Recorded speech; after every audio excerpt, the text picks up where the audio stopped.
Coleman Scott, national finalist tonight, and two other All-Americans, Clay and AOC, right? You're doing something right in Chapel Hill. Yeah, we're getting better. We're getting better. I think that we showed some grittiness, some toughness. Didn't have the best conference, or what I would say the best was for us. Thought we'd have a couple more qualifiers.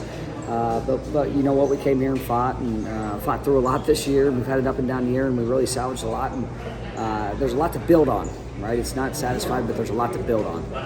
Austin said he's coming back. Oh yeah, I love it. I can't get answers from some of these guys, and this is hard, man. This sport's hard.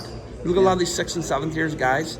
They're talking about it's hell. This is the hardest thing I've ever done. Yeah. It's not easy, and you being a guy, you're an Olympian in your 20s. Yeah. That was hard. Yeah, these guys are going into their senior year, and I was already out 3 years in the Olympics, right? This sport is brutal. The sport is brutal. College wrestling is brutal. The weigh-ins, everything. So I think that's what scares them a little bit. But also, you can look at this tournament as being an All-American as a senior, being satisfied, or I got to build on that. I'm not satisfied. I can be better than that. I can put myself up into the finals, up in that top echelon. And, I think we're going to have a strong squad next year with some older guys finally. We're still, we're only losing Keyshawn, of course, national finalist. But He's pretty good. But it's the only one in the lineup that we'll probably lose. So It's wild to me because Keyshawn came to you from American, right? He's in law school. It's his story's incredible, by the way. And you guys have sort of gotten a little glimpse of it. He's one of the greatest humans you ever meet, and the way he was raised, this sport. He started wrestling in high school, went to American. Nobody was really looking at him. Made a name for himself.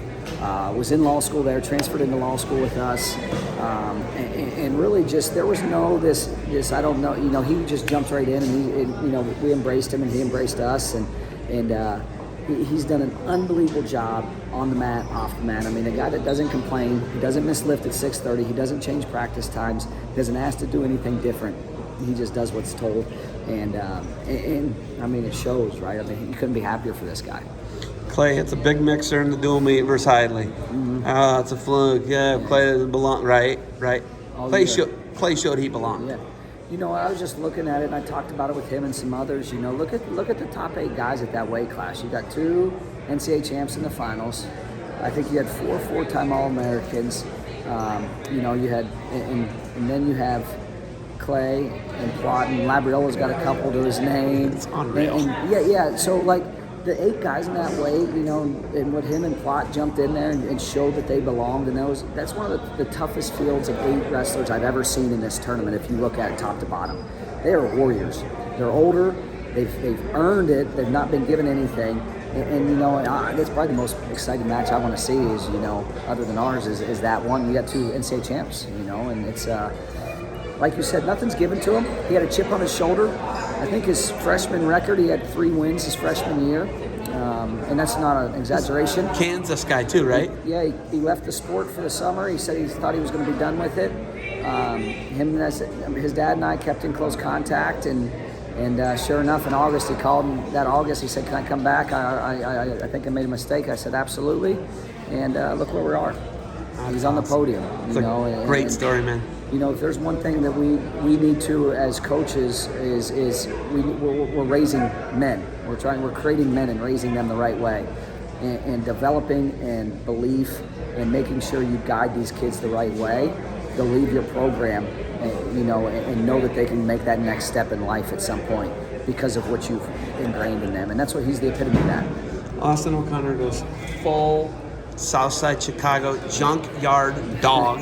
Yeah. Torn ACL, All-American, just as tough and gritty as a performance gets. Yeah, and he didn't learn to wrestle on it till here, right? Because we had torn it a little bit, and then of course it completely is gone. And but he didn't know how he was going to win. And I told him, you're good enough to win multiple ways. It's not going to be pretty.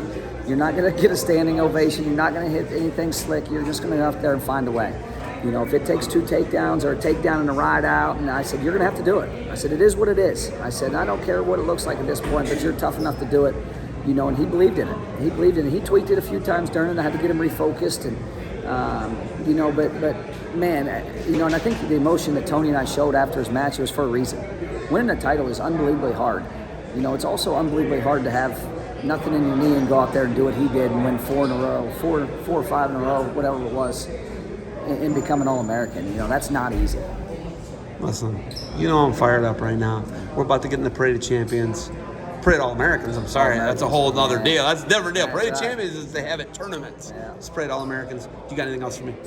No, I just appreciate everything you do for the sport, and let's continue to grow it. And, you know, this is the best sporting event in America, in the world, right here, NCAA tournament. Coleman, thanks for the time. Good luck tonight in the Appreciate National it. Final. Thank you.